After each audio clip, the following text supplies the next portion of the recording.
जय हिंद, नमस्कार फ्रेंड्स। ज्योति क्लासेस में आप सभी का एक बार फिर से स्वागत है। हेलो दोस्तों, कैसे हैं आप सभी?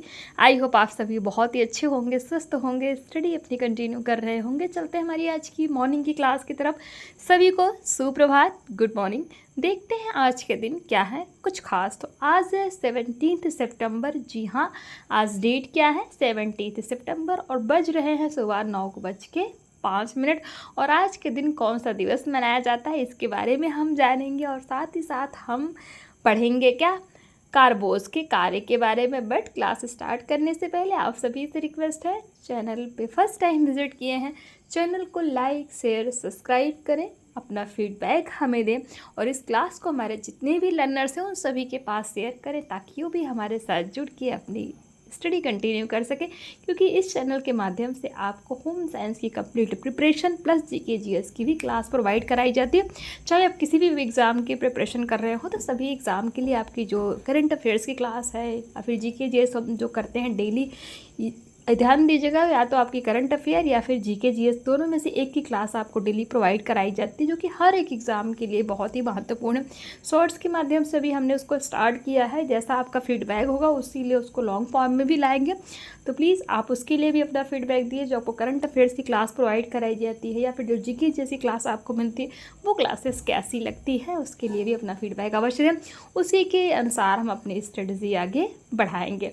तो स्टार्ट करते हैं आज की क्लास। तो आज के दिन कौन सा दिवस मनाया जाता है पहले हम ये देखेंगे, देन चलेंगे अपनी क्लास की तरफ। तो ध्यान दीजिएगा, 17 सितंबर को आज के दिन भारत में विश्वकर्मा जयंती का पर्व मनाया जाता है। जी हाँ, आज कौन सा दिवस है? तो आज है भारत में विश्वकर्मा जयंती का पर्व, अर्थात भगवान विश्वकर्मा के जन्म दिवस के उपलक्ष्य में 17 सितंबर को विश्वकर्मा जयंती के रूप में मनाया जाता है। कोई ज़रूरी नहीं है 17 सितंबर, ये भी ध्यान दीजिएगा। कई बार 16 सितंबर को होता है, कभी 17, मतलब दो डेट में से एक डेट को ये मनाया जाता है। तो ये तो हमने देखा आज के दिन कौन सा दिवस मनाया जाता है। आज है भगवान विश्वकर्मा का जन्म दिवस, यानी कि उनकी जयंती। अब चलते हैं हमारी क्लास की तरफ। तो आज की क्लास में हम करने वाले हैं कार्बोस के कार्य, जिसको हमने कल ही स्टार्ट कर दिया था। और प्रीवियस क्लास में हमने क्या पढ़ा था, एक बार क्विक रिवीजन कर लेते हैं हमेशा की तरह। तो प्रीवियस क्लास में फ्रेंड ज़्यादा कुछ हमने नहीं देखा था। हमने देखा था कार्बोस प्राप्ति के साधन, यानी कि कार्बोस आपको कहाँ से मिलते हैं। जैसे कि शक्कर से कार्बोस कितना आपको प्राप्त होता है, तो 99.4%। और कैलोरी कितनी होती है शक्कर में? 398 ग्राम जो है कैलोरी होती है। और शहद में हमने देखा था, वहीं बात की जाए तो शहद में हमको कितना कार्बोस प्राप्त होता है, तो शहद में आपका 79.29%। इसमें कैलोरी कितनी होती है? 355 ग्राम। चावल में अगर कार्बोस की बात की जाए, चावल में आपको कितने प्रतिशत कार्बोस प्राप्त होता है, तो चावल में फ्रेंड्स आपको मिलता है 78.2 कैलोरी जो है ये कार्बोस आपको प्राप्त होता है। कितना? 78.2। और कैलोरी में बात की जाए तो इसमें आपको ये प्राप्त होता है 78.2। ये तो आपका कार्बोस का परसेंट है, ध्यान दीजिएगा।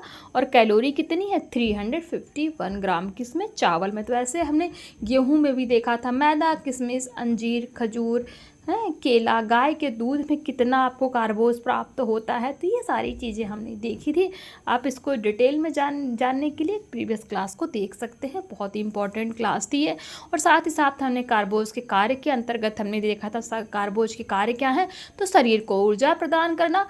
1 ग्राम कार्बोस में कितनी कैलोरी होती है, तो 4.2 कैलोरी ऊर्जा 1 ग्राम कार्बोज से आपको प्राप्त होती है। और साथ ही साथ हमने देखा था कि कार्बोज का दूसरा जो कार्य है प्रोटीन की बचत।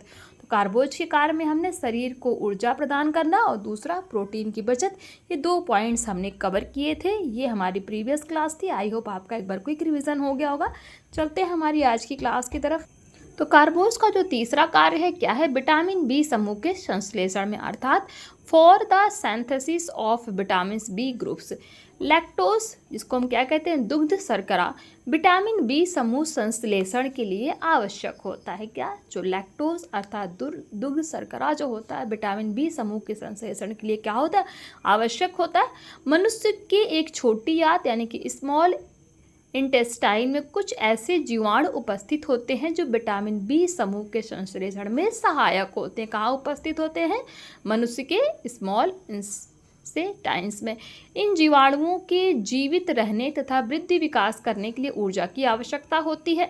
इन्हें यह ऊर्जा लैक्टोज से प्राप्त होती है। लैक्टोज डाइसैकेराइड कार्बोज है, आपको पता होना चाहिए। क्वेश्चन बन गया कि लैक्टोज कैसा कार्बोज है, तो आपको पता होना चाहिए लैक्टोज क्या है। लैक्टोज डाइसैकेराइड कार्बोज है। लैक्टोज की घुलनशीलता अन्य शर्कराओं की अपेक्षा कम होती है, इसलिए यह देर तक आंतों में उपस्थित रहता है तथा इस अवधि में विटामिन बी समूह के संश्लेषण में सहायता पहुंचाने वाले जीवाणुओं की भरण पोषण एवं वृद्धि करता है। इस तरह कार्बोहाइड्रेट अप्रत्यक्ष रूप से विटामिन बी समूह के संश्लेषक में महत्वपूर्ण भूमिका अदा करता है। तो ये आपने देखा कार्बोज विटामिन बी समूह के संश्लेषण में भी किस तरीके से कार्य करता है। चौथा जो कार्बोज का कार्य है क्या है? कैल्शियम के अवशोषण में भी सहायक। जी हाँ, कार्बोज कैल्शियम के अवशोषण यानी कि help in absorption of calcium में भी हेल्प करता है। कैसे? कैल्शियम के अवशोषण तथा उपयोगिता बढ़ाने के लिए लैक्टोज की आवश्यकता पड़ती है। लैक्टोज शर्करा केवल दूध में ही पाया जाता है। दूध में ही कैल्शियम की भी भरपूर मात्रा होती है। अतः प्रकृति ने काफ़ी सोच समझकर दूध के साथ लैक्टोज शर्करा, कैल्शियम तथा फास्फोरस का संयोग किया है। कैल्शियम की अवशोषण क्षमता को बढ़ाने के लिए लैक्टोज आवश्यक होता है। ध्यान दीजिएगा, कैल्शियम की अवशोषण क्षमता को बढ़ाने के लिए क्या आवश्यक होता है? तो आपका आंसर क्या होना चाहिए? लैक्टोज। लैक्टोज आवश्यक होता है। धात्री माता यानी कि लैक्टेटिंग मदर जो बच्चों को फीडिंग कराती हैं, स्तनदान की अवस्था में ब्रेस्ट फीडिंग ग्लूकोज से ही लैक्टोज का निर्माण करती हैं। नंबर 5 है पाचन तंत्र को स्वस्थ रखने में। तो कार्बोज क्या है? पाचन तंत्र को स्वस्थ रखने का भी कार्य करता है। कैसे?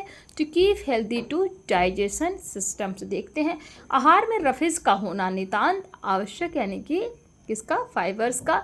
रफेज सेल्यूलोज के अंतर्गत ही आता है। रफेज क्या है? सेल्यूलोज है। हालांकि रफेज का पोषक मूल्य क्या है? शून्य है। रफेज का पोषक मूल्य क्या है? शून्य है। इस पर पाचक रस का भी कोई प्रभाव नहीं पड़ता। यह अपचनशील है, परंतु पेट को साफ करने के लिए जरूरी होता है।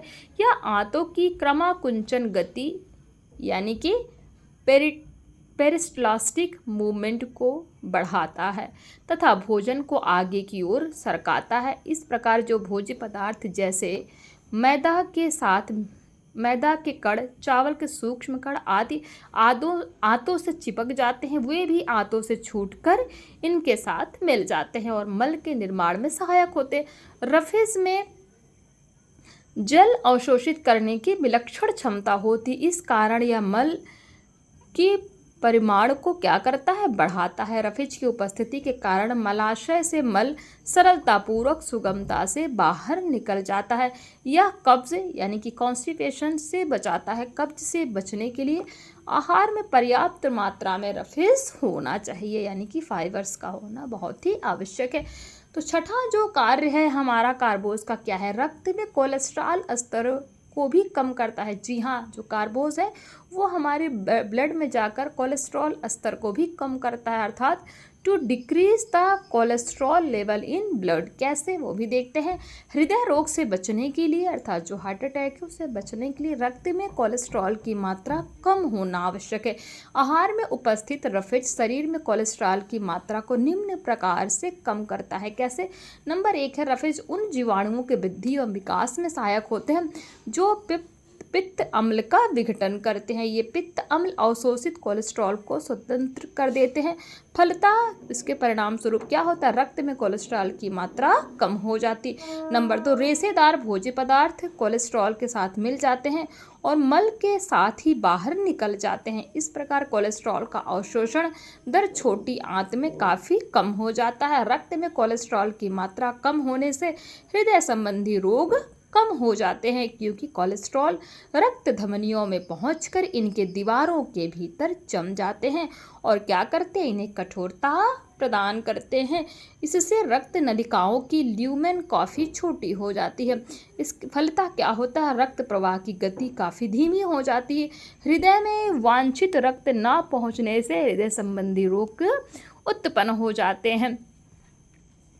अभी हाल ही में हुए वैज्ञानिक शोधों एवं अनुसंधानों से यह तथ्य और उभर कर आया है कि यदि भोजन में रेशे युक्त आहार पर्याप्त मात्रा में नहीं ग्रहण की जाए तो पाचन तंत्र में अल्सर तथा कैंसर होने की संभावनाएं कम हो जाती हैं। ध्यान दीजिएगा, क्या शोध किया गया है कि यदि भोजन में रेशे युक्त आहार पर्याप्त मात्रा में नहीं ग्रहण किए जाएं तो पाचन तंत्र में अल्सर तथा कैंसर होने की संभावना काफ़ी कम हो जाती है। नंबर 6, विषाक्त पदार्थों को हानिकारक बनाना, टू मेक टेक्सटाइल्स हार्मलेस।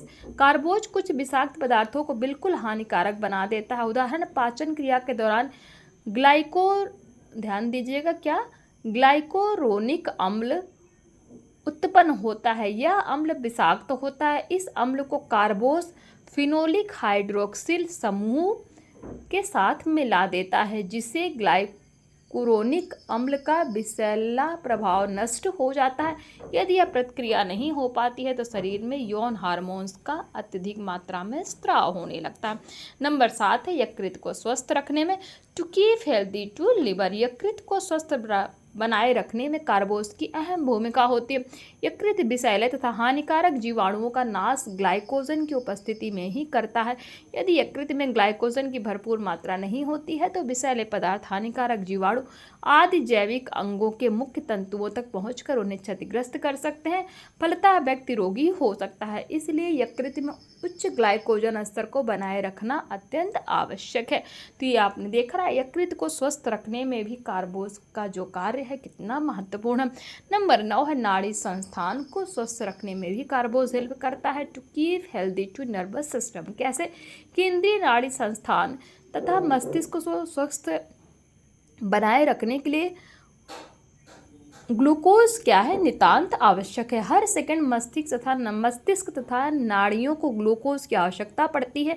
यदि कुछ क्षण के लिए भी मस्तिष्क एवं नाड़ियों को ग्लूकोज नहीं मिले तो मस्तिष्क को नुकसान हो सकता है, नाड़ी विकार के लक्षण भी प्रकट हो जाते हैं। तो ये आपने देखा कि नाड़ी संस्थान को स्वस्थ रखने में कार्बोज किस तरीके से कार्य करता है। तो ये तो हमने कवर किया फ्रेंड्स, क्या कार्बोज के कार्य। कार्बोज के कार्य के अंतर्गत हमने क्या क्या देखा, तो हमने देखा कार्बोज क्या करता है, शरीर को ऊर्जा प्रदान करता है, और दूसरा हमने देखा प्रोटीन की बचत भी करता है। तीसरा कार्य हमने पढ़ा विटामिन बी समूह को संश्लेषित भी कार्बोज करता है। कार्बोज का चौथा कार्य हमने देखा कैल्शियम का अवशोषण में भी सहायक है। नंबर 5 पाचन तंत्र को स्वस्थ रखने में भी कार्बोज जो है हमारी हेल्प करता है। नंबर 6 रक्त में कोलेस्ट्रॉल स्तर को भी कम करता है कार्बोज है। और नंबर 7 में हमने देखा विषाक्त पदार्थों की हानि रहित बनाता है, यानी कि जो विषैले पदार्थ होते हैं उनको हानि रहित तो हमारे शरीर में जाके हमें नुकसान नहीं पहुंचा सकते। नंबर 8 में हमने देखा यकृत को स्वस्थ रखने में, यानी कि हमारे लीवर को भी स्वस्थ रखने में कार्बोज हमारी कितनी हेल्प करता है। नंबर 9 जो पॉइंट हमने देखा कार्बोज के कार्य के अंतर्गत नाड़ी संस्थान को स्वस्थ रखने में, अर्थात to keep healthy to nervous system में भी हमारी हेल्प करता है क्या, कार्बोज। तो इतनी चर्चा हमने की आज की क्लास में। आई होप आज की क्लास आपको समझ में आई होगी, कॉन्सेप्ट क्लियर हुआ होगा। फिर भी कहीं पे भी कोई डाउट रह जाता है, एक भी कॉन्सेप्ट ऐसा है जो बच जाता है, कोई वर्ड समझ में नहीं आता, तो प्लीज़ फीडबैक दीजिए, अपना बताइए कि चीज़ें आपको जो जहाँ पे समझ में नहीं आई, अन्यथा समझ में अगर आई है तो उसके लिए भी फीडबैक दीजिए। बट प्लीज़ फ्रेंड्स, आप सभी से मैं रिक्वेस्ट करती हूँ अगेन टू अगेन अपना फीडबैक हमें अवश्य प्रोवाइड कराइए, तभी तो पता लगेगा ना जो ये आप क्लासेस कर रहे हो, आप पढ़ाई कर रहे हो, आपके कुछ भी आपको यूटिलाइज़ हो रहा है इसका कि नहीं हो रहा है। तो आज की क्लास को यहीं तक करते हैं, मिलते हैं हमारी नेक्स्ट क्लास में, जिसपे हम चर्चा करेंगे कार्बोज की कमी के क्या प्रभाव पड़ते हैं, अर्थात effects of low intake of carbohydrate. इसके बारे में हम चर्चा करेंगे हमारी नेक्स्ट क्लास में। तब तक के लिए जय हिंद, नमस्कार। हंसते रहिए, मुस्कुराते रहिए, एक दूसरे की हेल्प करते रहिए। धन्यवाद।